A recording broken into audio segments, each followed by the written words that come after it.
am live. Nobody's here yet, so I'm going to wait a few minutes.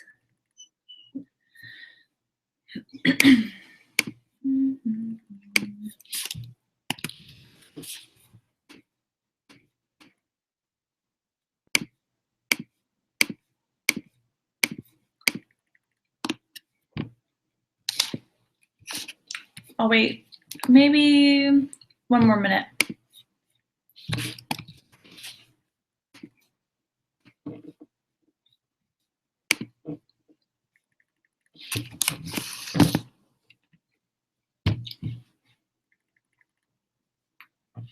Nine viewers. Cool. So let me close out of a couple windows that I have just because I don't want to be distracted. And I apologize in advance if my dogs go crazy in the background. I don't have them in their crate right now, so they're just kind of hanging around. And they don't like it when people walk by, so they might go crazy. So I've only done this once, but I know I can screen share. So I'll try it out and then hope for the best. And even if you don't see my screen, if it doesn't end up working out, you'll hear me talk anyway.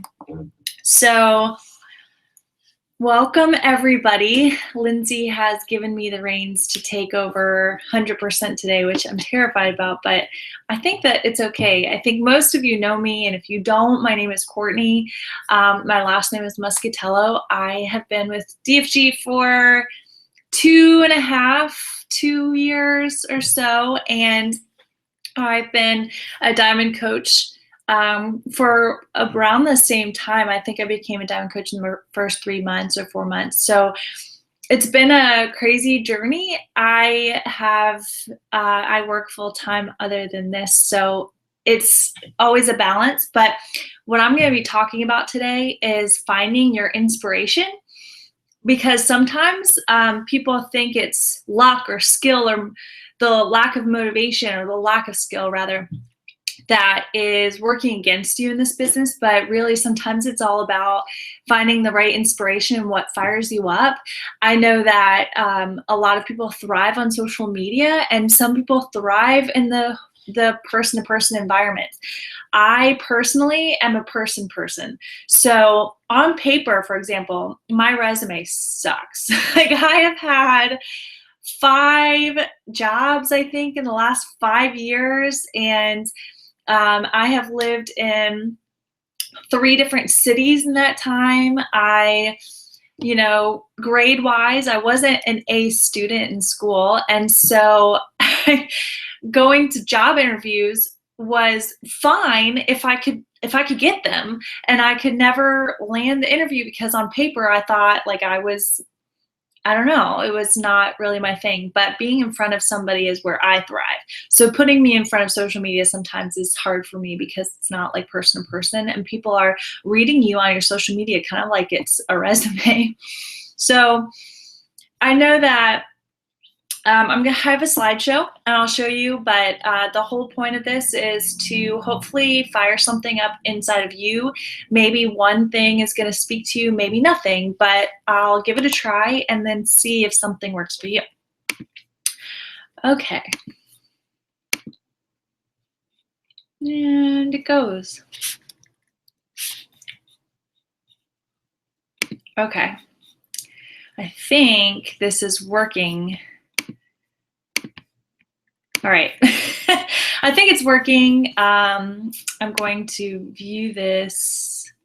I think I'm just gonna, let's see. And I'm also on a Mac, so sometimes I don't always know how to do PowerPoints, but I feel like maybe I can just flip through it like this and show you. So basically, I just made this little PowerPoint for you. Finding your inspiration, because sometimes it's not about the lack of motivation or skill. So what you might know about me is I actually work full-time in the contract furniture industry. I am not a full-time Beachbody coach, although that would be awesome sometimes. I'm married and I have 2 dogs that take up a lot of my time, and I live in Florida. So finding the inspiration to do this business is something that I am very passionate about, because I have had big highs and low lows, and what always gets me to come back is the inspiration that I find in this business. So it's really important to me. The things you might not know about me is I really hate working out, and I have no experience in the fitness nutrition world. I've always been active and I've always been an athlete, and those kind of things, staying in shape and stuff, was never hard for me until I started working full time. And I said no to Shakeology for 4 months before trying it. So somebody actually used to text me, and she's not a coach anymore, but she used to text me and say just the words Shakeology. Like, seeing it would make me want it more. But I said, no, this is a scam. This is too expensive, whatever. And finally got desperate and tried it and loved it. So what we'll cover is, I already did that, who I am. You already know that by now. But I'm going to talk about finding your why, the vital behaviors, and then how you can find inspiration in even your challenge groups and social media. So I bet that some of you feel like this, because I do a lot of times, where if you even think about inviting, or you think about running your business, you're like feelings of anxiousness, and you feel nauseous and dreadful and motivated, confused, nervous, like everything in between. Your stomach hurts, you kind of feel a little feverish, you kind of get cramped up, and you want to just curl up on the couch. Yeah, I have those days a lot. And finding, this goes back to the topic, if you find the right motivation, these kind of feelings, they might not go away, but they're not going to overrule everything about your business. Feeling like that is totally normal. So that's what I'm trying to tell you. And again, it's not you. Maybe it's just your lack of inspiration. So I want you to think about something right now. If you continue down the path you are on right now, are you going to get to where you want to go? Now, if you said yes, good job, because most people are going to say no, or people are going to say there's something in my way, or there's something preventing me from going. But if you were 110% yes on this question, then you are the rare group of people. And that's why we're having this call too. So I always hesitate saying find your why, because I've always had a hard time with that. I never really had necessarily a reason, and I had a lot of excuses as to why I wasn't going to do this business, as opposed to reasons why I was going to do it. But it wasn't until just recently that I realized, from like trainings, the super diamonds and stuff, that your why is not necessarily just a reason. It's something that makes you mad. It fires up these feelings of sadness or madness, or anything you get pissed off about, or what gets you up in the morning, or what motivates you. What doesn't is a big one. It's basically anything that fires you up that you can put it into your reason. So for example, I don't know if I saw that slide. I am extremely motivated by my husband, Anthony, because he works so freaking hard for us. And I really want to pay him back with a thank you with this business. So that's one of the things. I'm mad that we can't spend more time together, and I'm mad that we only get to see each other like 2 days a week, and I'm mad that we don't get to eat dinner together all the time, and I'm really angry about that. So that's my reason. And it wasn't until just recently I realized that too, but everybody has a reason. It's just a matter of finding it. And once you find that, that's like the ultimate inspiration. But even that isn't always going to be 110% what's going to help you with this business. It's everything around it as well that's going to inspire that why.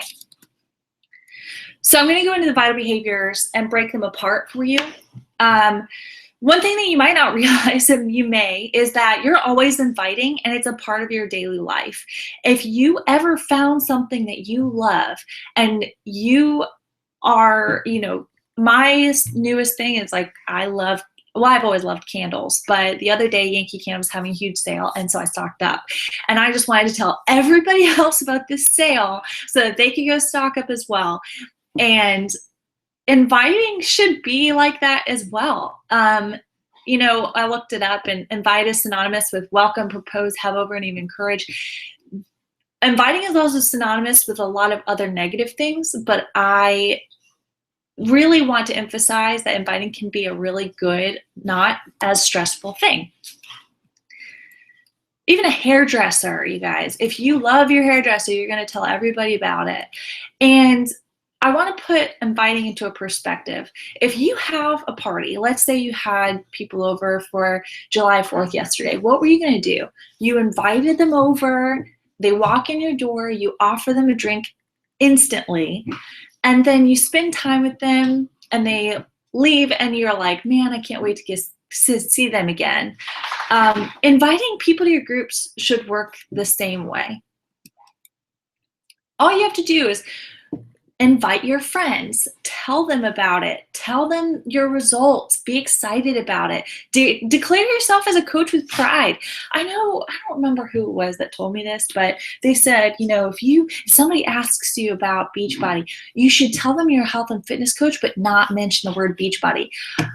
Excuse me, but F that. Like, I'm a proud Beachbody coach, and I am proud to say that. And if somebody has a negative connotation about it, I'm really always up for the challenge to prove them wrong, because it's not a bad thing.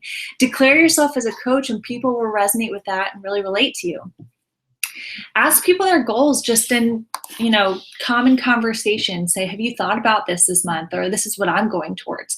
Have a conversation started. Or just get involved with your community. I mean, you can make so many new friends just by going to a new church or a new group or some kind of support group or Bible study or a running group even. And those can be your conversations. And when you introduce yourself as a Beachbody coach, they're going to be like, oh, that's cool. What's that? And I'm one of those people, again, that I don't like being stuck behind the computer and social media every day. So I really enjoy getting in front of people and talking about it. And as far as when you do need to use your social media, because we all know it's a necessary evil in this business, but try to find a quiet place to focus, or divide your time as like inviting into smaller windows of time. So basically, because I work full time, I have to limit my social media use and my inviting to the mornings, my lunch breaks, and after work. So those are things that I do. And I actually, even if I wasn't working full time, I would definitely still do this, because you can get really drained inviting all day long and then not really getting your responses. But I would not wait for a response. I would send your invites and then walk away from your computer, do something else, and then come back to it and respond to them and whoever has responded to you. And then find a location that speaks to you, because for example, I love being at coffee shops and Panera Breads and stuff. So getting out of the house for me really always inspires me to do my best work.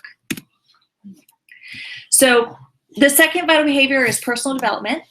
But what you may not know, actually many of you probably do, personal development has a ton of different forms. So we always talk about books, getting more books, but come on, like, ain't nobody got time for that. I don't have time to read every single day the amount that I want to. So sometimes if I'm in a rush, or if I'm going to a meeting, or if I'm driving to work, I'll put a podcast on my radio in my car and just find out what speaks to you.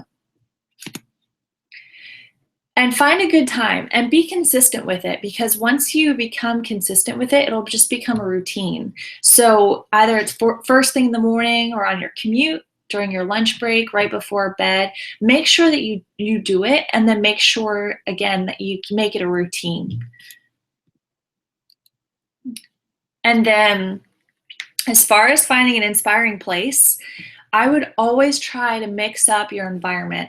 I try not to do my personal development where I work, because working to me is not relaxing. And personal development can really change your mindset in so many different ways.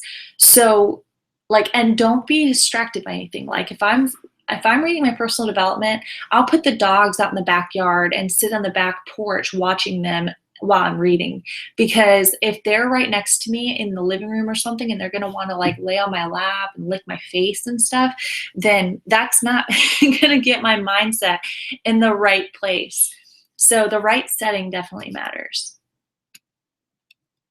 The third vital behavior is to be a product of the product. So I know we talk about this, drink your shakes, work out, keep active, tell everybody about it. Come on, that's just freaking boring. And I'm going to be very honest that it doesn't have to be boring. And bored of being bored, because being bored is boring. Love that. I want you to mix it up. You know, you are using your products, yes, but you need to have fun with it. And you need to show people that you're having fun with it, because people aren't going to buy things from you and people aren't going to be inspired by you if you're just always taking pictures of your cup. So find a friend, do some silly photos. That's my husband, Anthony, for any of you who don't know. Try something new. Get fired up about all new programs and products that come out, and try them out for yourself. Even if you don't like it, then have fun with it and then show people that you're, doing it yourself.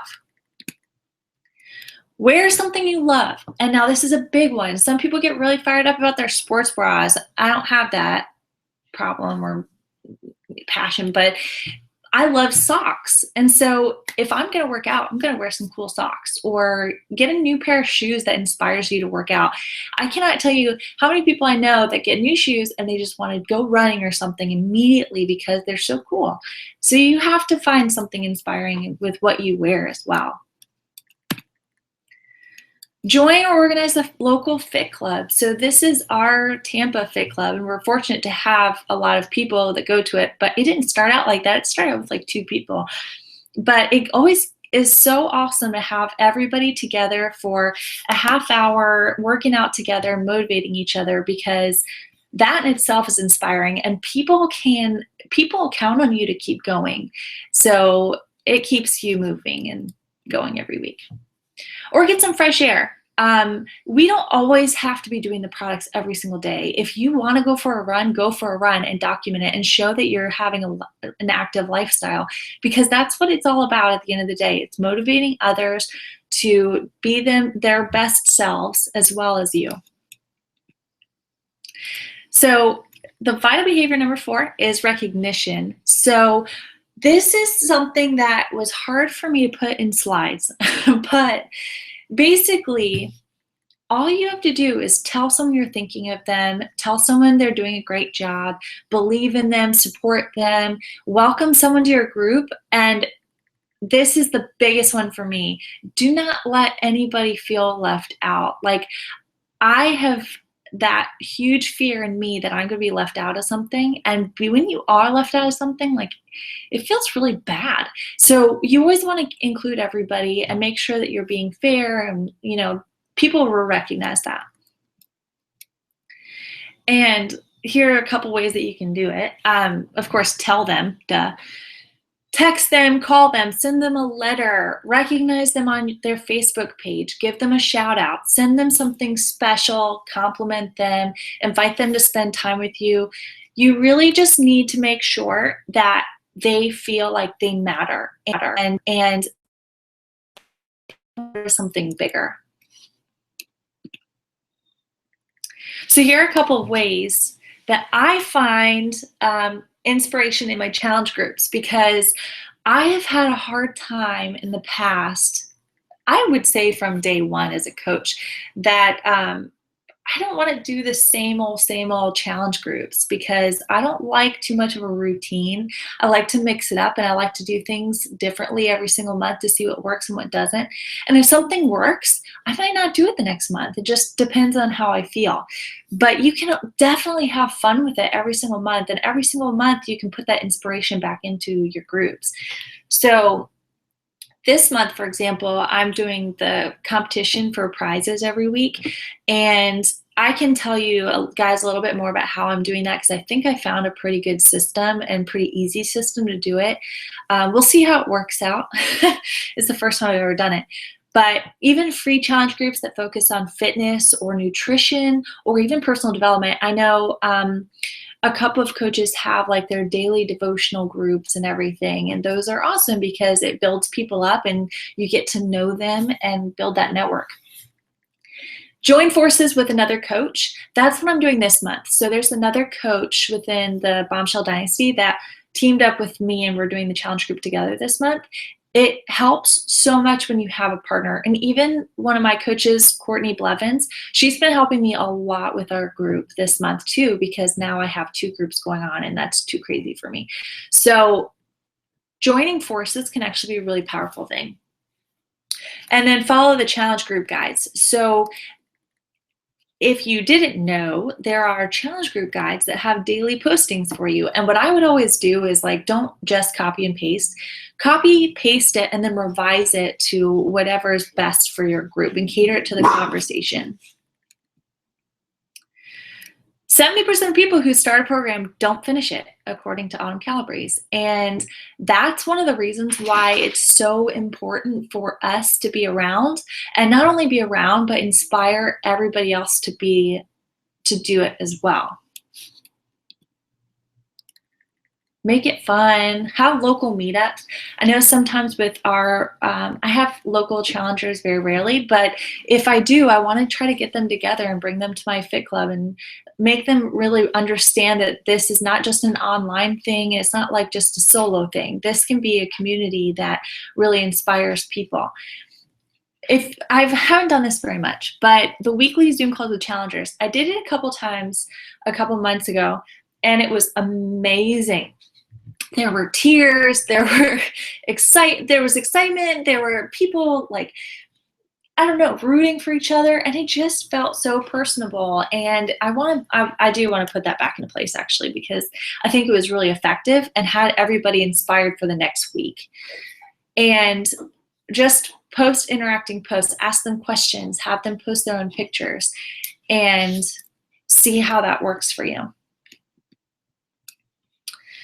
And the last point I want to make is be true to yourself on social media.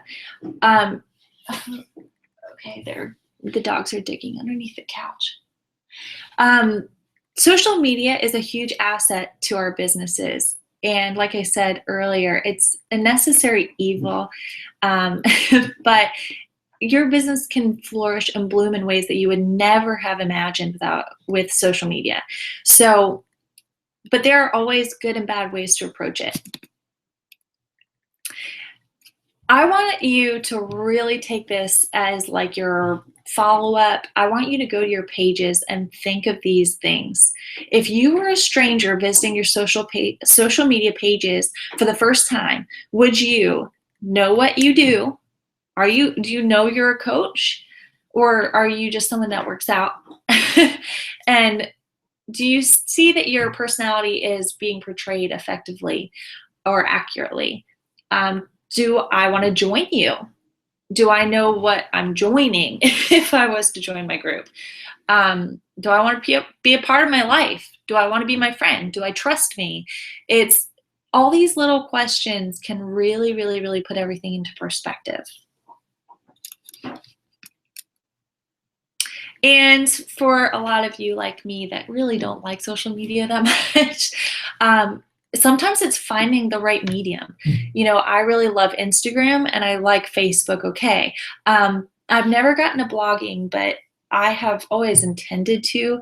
I think that when you find the social media that the outlet that works for you, I would stick with it and not have to reinvent the wheel every single month, because if you stick to something, get really good at it, you're going to see that your business is growing a lot faster. And this is really important. Do not compare yourself to anyone else. And I'm going to give an example of Bonnie Engel, because I hate selfies. Like, I take some selfies, but I see it as necessary evil again. And I think that like Bonnie Engel swears by selfies, and she has mastered, if there was like a degree in selfies, Bonnie would be earning that degree. But that's not a bad thing. What I'm trying to tell you is that that is her thing, and she's consistent with it, and she's gotten good at it, and she can communicate well with it. So she's not a lot like me, so I'm not going to compare myself to her, and I'm not going to try to duplicate what she does. I'm going to make it my own. And then take more selfies because people want to see your face. That's what it really comes down to.